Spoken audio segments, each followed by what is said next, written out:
There is a quiet transformation happening in the lives of women, one that the world often misreads.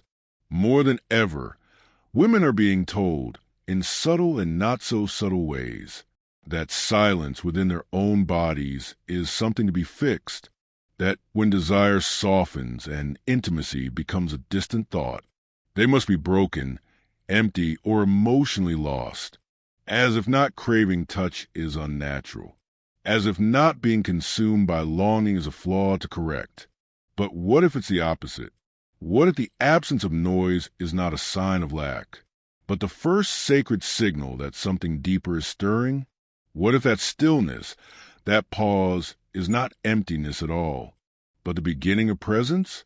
What if it's not the body failing, but the soul finally whispering beneath the layers of performance and expectation?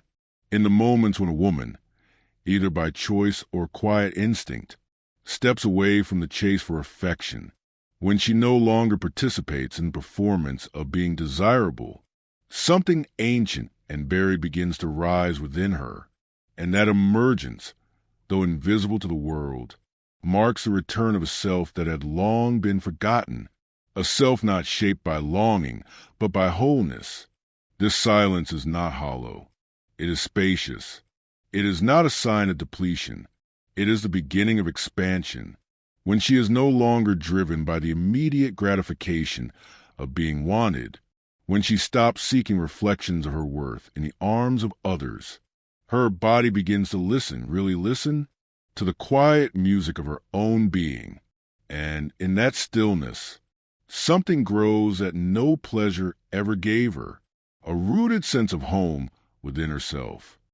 Carl Jung once suggested that every piece of energy we suppress finds its own way to surface. It doesn't vanish, it transforms.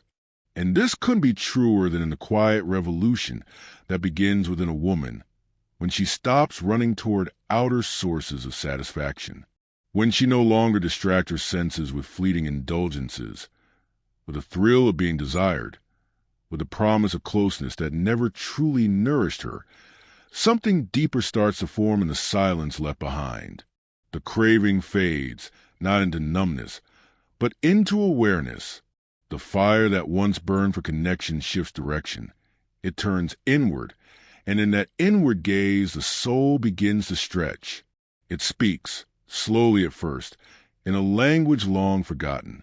And what's most remarkable is how many women describe this exact moment, the point after a period of distance from romantic contact, where something unexpected emerges within them. They don't speak of emptiness. They speak of awakening. They speak of dreams vivid enough to feel real, of their senses becoming almost too sharp to bear, of a strange, magnetic pull toward meaning that transcends the physical.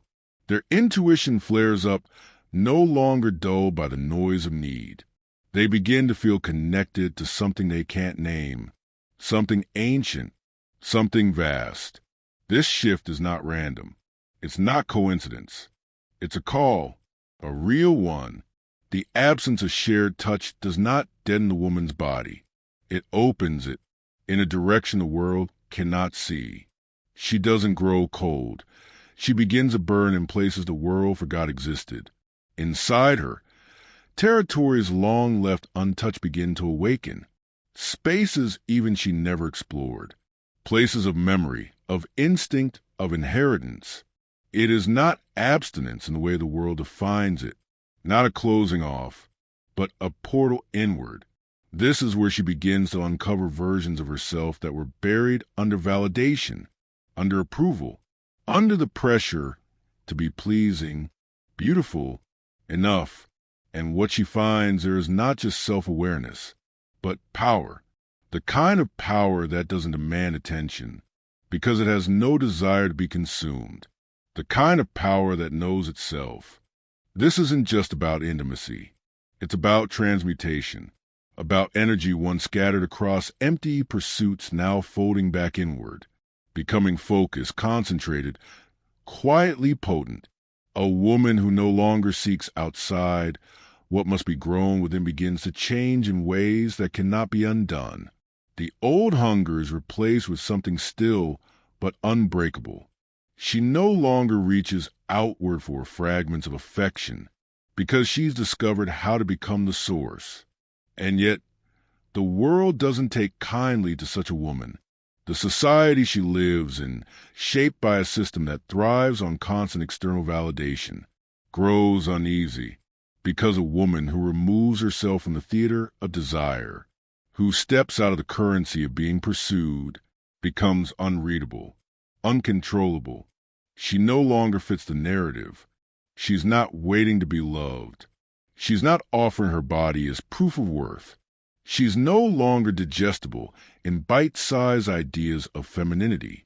She becomes unpredictable, not because she's lost, but because she's no longer where the world left her, no longer clinging to illusions of love that bind more than they free. She starts to see, really see, beyond the recycled patterns of affection dressed up as romance, beyond the ways she's been taught to serve emotional roles that kept her safely contained.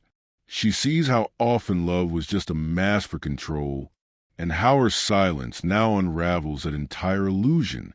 Jung described this as the emergence of the shadow, a deep confrontation with the parts of ourselves we locked away. For a woman, this moment is not gentle. It's seismic. She stops waiting to be invited into her own life. She stops loving in order to be loved. Instead, she chooses, with a clarity that dissolves anything built on shallow ground. She loves herself not with vanity, but with such radiant, undiluted intensity that every fake version of connection crumbles. This is a woman no longer performing, no longer asking for applause, no longer trading softness for survival. There's a silence that descends, not the silence of absence, but the silence of sanctity. She is not empty. She is in temple. And the body, once distracted by temporary satisfaction, has become a vessel preparing for something the world cannot define, something so whole it cannot be touched by anything half-hearted.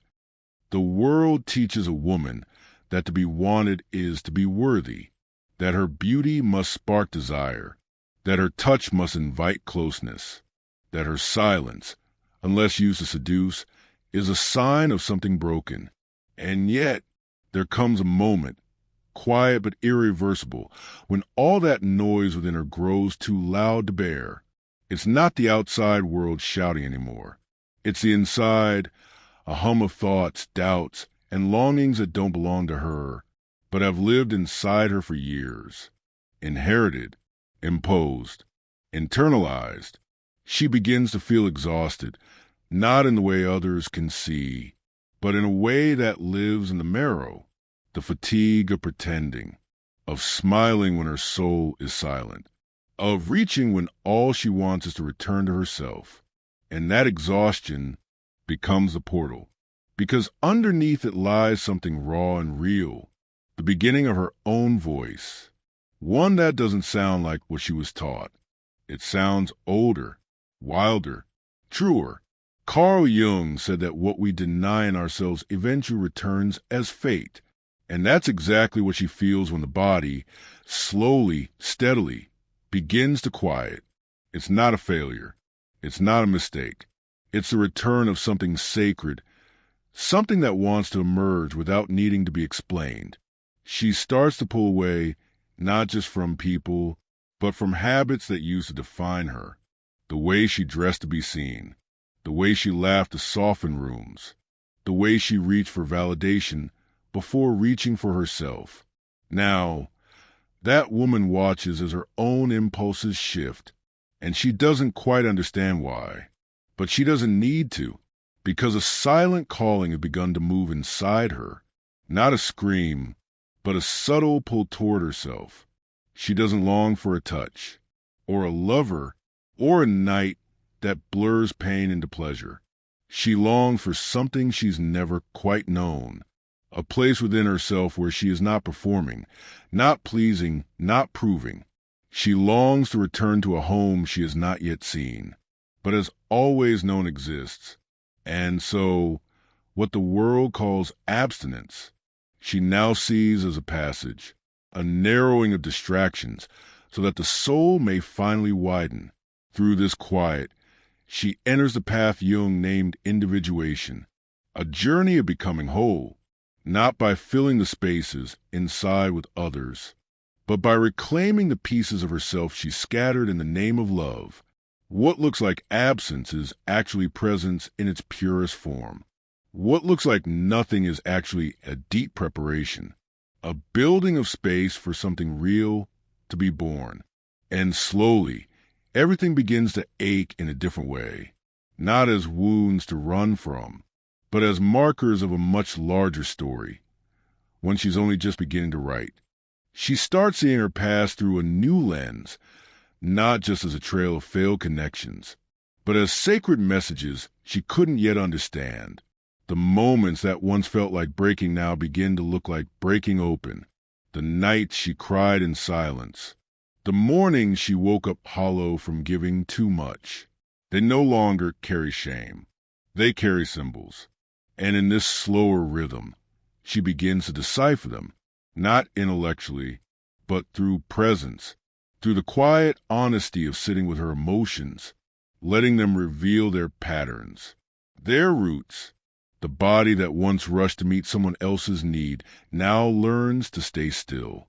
The hands that once reached for reassurance now rest on her own chest, feeling the beat of something real, not romanticized, not performed, just real. She realizes that her emotions were never wrong. They were mirrors, symbols of a soul that had been trying to speak, but was constantly drowned out by the noise of pursuit.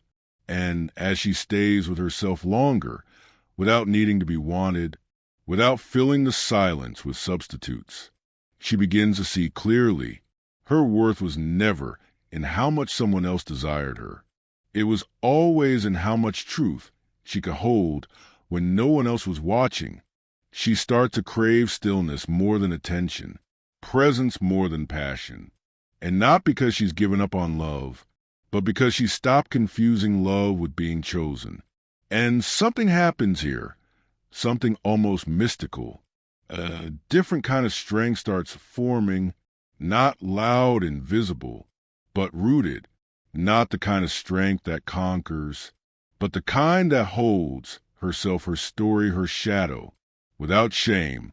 This is the moment she becomes untouchable, not because she's unavailable, but because she no longer trades her soul for affection.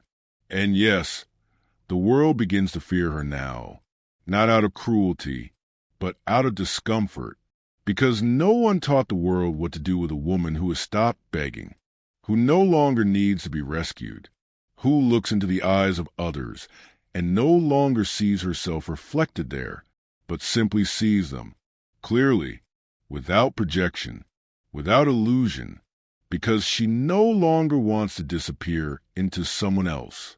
She wants to remain entirely within herself, even when she loves. But transformation is never a straight line. There are moments when she questions everything, moments when the silence she once welcomed begins to sting.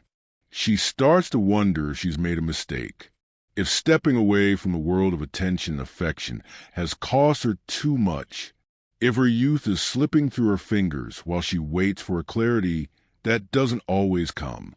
She hears the whispers of society again, this time louder, sharper.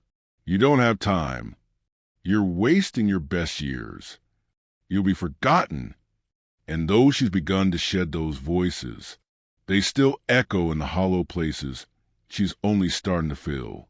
Because the woman who no longer plays the roles expected of her, the girlfriend, the wife, the muse, the desirable one, quickly becomes invisible in a world that only sees women through their reflection in someone else's eyes. Suddenly, she doesn't fit anywhere. She is no longer the partner, no longer the project, no longer the story someone else is writing. She is just herself. And that, at first, feels like the deepest kind of loss. Worse than heartbreak, worse than abandonment. It feels like she's vanished from a map. The space once filled by others now stretches out like an empty plain. And for a time, the silence feels suffocating. What once felt like sacred solitude now feels like a sentence. She wonders if this growth is just a beautiful way of saying lonely. She asks herself, am I becoming wiser or just isolated? Am I evolving or just avoiding? And that's when the real trial begins. Because at this stage, everything old returns. Old patterns show up in new clothing. Temptations reappear, not as threats, but as comfort.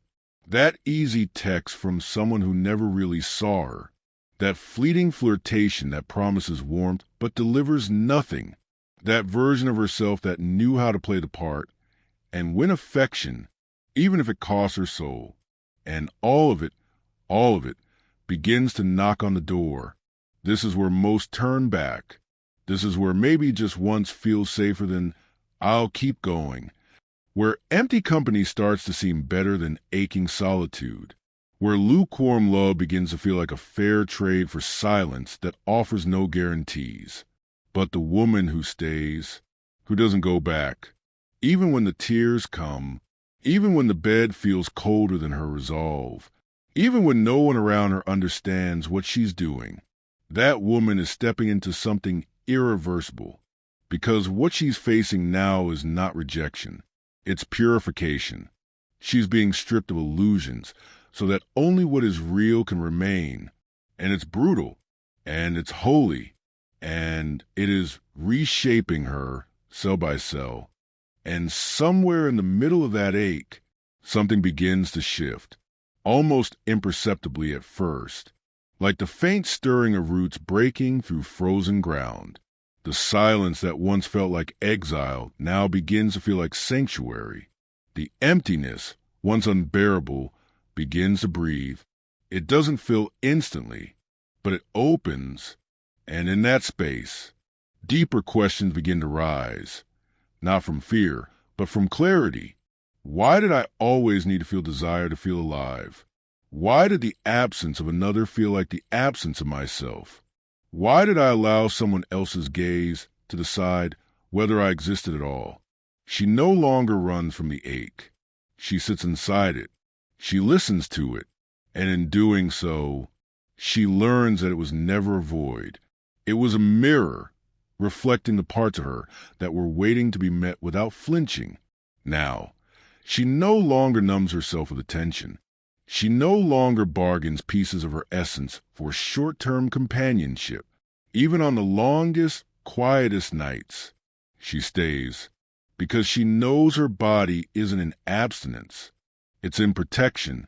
It's safeguarding space for something sacred. Something not born of longing, but of truth. The transformation begins to take form. What once felt like retreat now becomes emergence. She's not moving away from love. She's redefining it. She understands now that love isn't what arrives to complete her. Love is what comes to accompany her. If, and only if, she already knows who she is without it. She is not half. She is not waiting. She is not unfinished. There's a new pulse in her chest now. Not frantic. Not hungry. Steady. Soft. Sure. A rhythm that no longer beats in reaction to the world's demands. It is hers alone. She is no longer chasing warmth from others. She has become the fire. And when others approach her now, they sense it. Some are drawn. Others are intimidated. Because she is not the woman who lowers her voice to be loved. She doesn't soften her edges to soothe discomfort. She doesn't hide her depth to appear more manageable. She stands, fully formed, and asks for nothing, because she knows. Whatever comes must rise to meet her. She will not lower herself to meet what is not ready. This is the emergence of something ancient, something the modern world tried to erase, but that lives on the marrow of women who dare to go silent long enough to hear it stir. It's the archetype of the wild woman, the one who doesn't ask for permission to feel, to know, to exist in fullness. The one who doesn't adorn herself for attention, but who wears instinct as her crown. She doesn't need to be watched to be real. She doesn't require performance to be powerful. She reconnects with something older than culture, older than conditioning, a wisdom passed through bloodlines, through bone memory, through quiet rebellions whispered between generations of women who were never allowed to fully arrive. Now she arrives, not with fanfare, but with gravity, and the world begins to feel her in the room. Even before she speaks, she becomes a paradox, fully visible and yet untouchable, present yet not performing. And this is why systems of control begin to panic, because nothing frightens a world built on insecurity more than a woman who no longer needs it. She cannot be manipulated by praise. She cannot be seduced by validation. She sees through the games, not because she's cynical, but because she's awake. She no longer sees relationships as goals. She sees them as mirrors. She doesn't run from love, but she no longer uses it as anesthesia, no longer trades intimacy for identity. She doesn't fill the silence with bodies or promises or plans. She allows the silence to speak for her, to pulse through her, to carry the weight of all she has reclaimed. And this silence, this radical presence, is misunderstood by many. Some will think she's cold, detached, too much, too little, but she doesn't flinch. She's no longer available for roles that require her to disappear. She has become the space where her own soul feels safe to live. She no longer wonders if she's lovable. She knows that love, true love, will not require her to shrink. And if love never comes in the form the world promised, so be it, because she's found something better.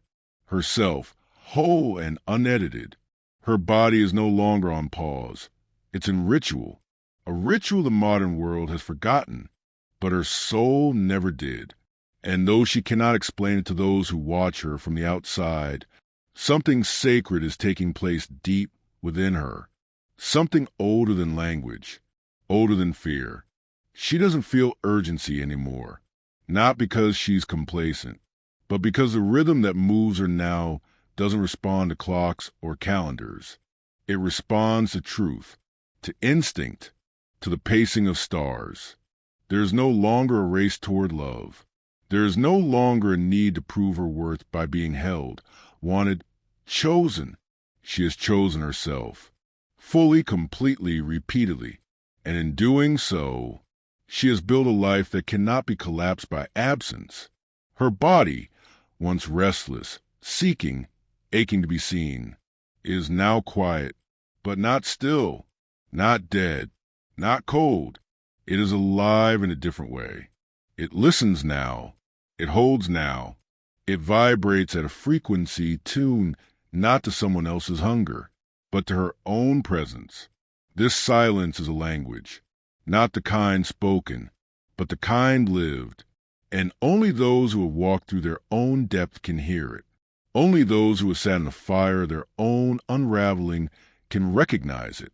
The way she looks at the world has changed, not hardened, clarified.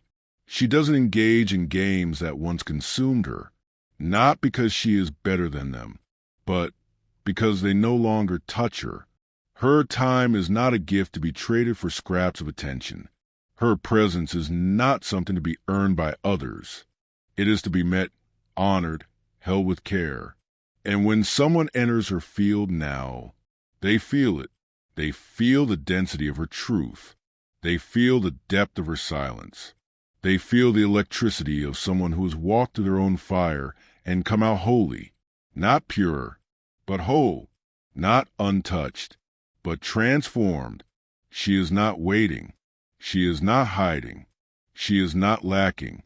She is creating, every single day, a life that reflects the richness she found within.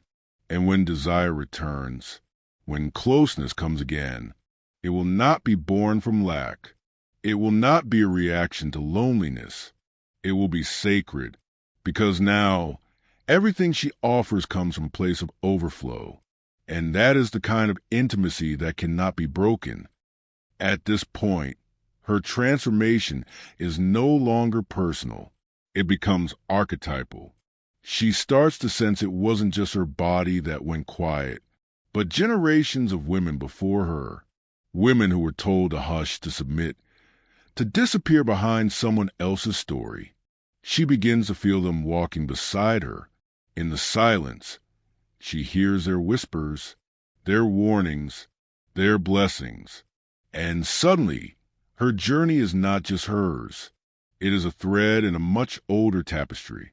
She realizes the stillness that once frightened her is now the most fertile place she's ever known, where identity isn't tied to performance, but to presence, where connection isn't currency, but communion. She has walked through her own darkness, not to become perfect, but to become real. She is not here to be saved. She already did that, and that changes everything. Because once you rescue yourself, once you choose yourself again and again through every quiet night and every unanswered ache, you no longer wait for anyone to complete you. What was once desperation has become discernment. What was once dependency has become devotion. She still knows how to love, but now she loves without need. She gives without depletion. She stays open, not to everyone, but to truth. And when love finds her again, it will meet her, not fill her. It will complement, not complete. It will walk beside her, never ahead, never behind. There's a sense of mission blooming now, not to lead, but to light. She doesn't want followers. She wants mirrors. She wants to be the flame that reminds others they've always had fire their own, because only someone who has walked through the forest blindfolded, carrying nothing but instinct, can look another woman in the eye and say, "You're not lost, you're becoming." Now, every former loss becomes initiation, every absence a teacher, every unanswered longing a lesson in sovereignty. What once broke her now builds her. What once silenced her now fuels her voice. And when she speaks, it is not to be heard. It is to resonate, to vibrate truth across spaces too long filled with noise. She is no longer available for halfway love, half-truths, half-life, because she is not a half anymore. She is whole. She is not returning to who she was. She is stepping fully into who she always had the potential to be. The woman who has walked through the silence. The woman who has made a home inside her own ache. Is no longer touchable by manipulation. She is no longer moved by shadows that once defined her. She stands not above others, but deeply within herself. And that depth changes everything.